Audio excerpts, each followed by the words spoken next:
Ağdamın Qarabağ komandosu Qapısı Camal Əliyev, 2 nömrəli Səttar Yiğit, 3 nömrəli Elşad Əhmədov, 4 nömrəli Aslan Kərimov, 5 nömrəli Zavu Qarayev, 6 nömrəli Elfari İsrail, 7 nömrəli Mehman Alışanov, 8 nömrəli Yaşar Hüseynov, 9 nömrəli Təbriz Həsənov, 10 nömrəli Hüseynov ve 11 nömrəli Elşad Polatov. Bildiğiniz kimi bizim Ağdam'da Qarabağla son oyunumuz Turantovuz'la olmuştu. Hemen oyunda da Yaşar Hüseynov golü vurmuştu. Çok belə deyək də, heç vaxt biz bu son oyunlarda gedib Ağdam'da qala bilmirdik oteldə. O atışmalara göre Ağdam'a mermiler atırdılar.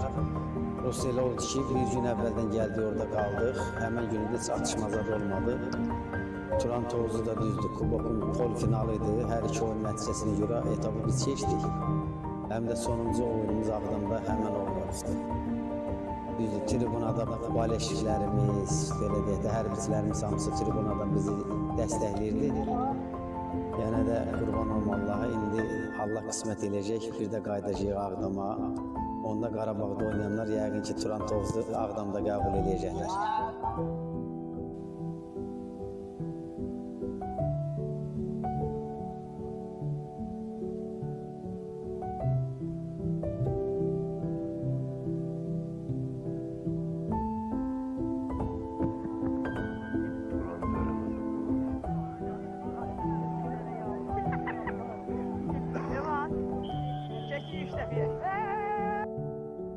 Bəli, biz 12 may 1990-cı ildə son ev oyununu İmarətdə oynamışıq.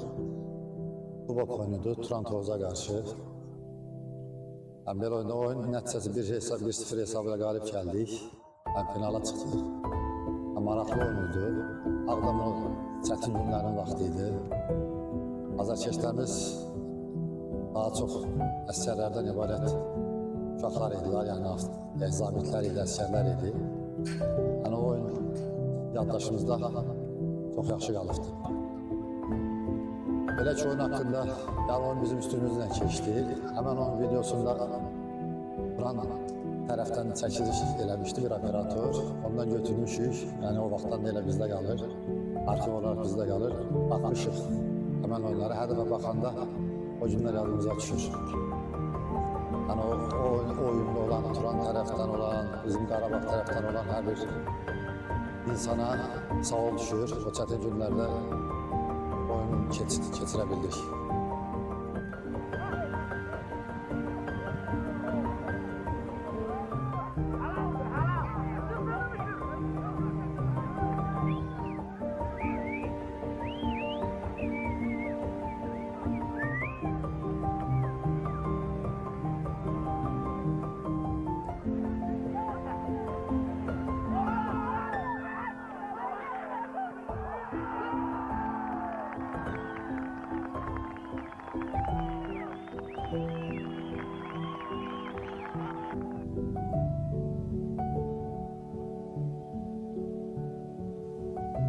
Özüyle bağlı, yani həmin gün vəziyyət heç adımda yaxşı değildi.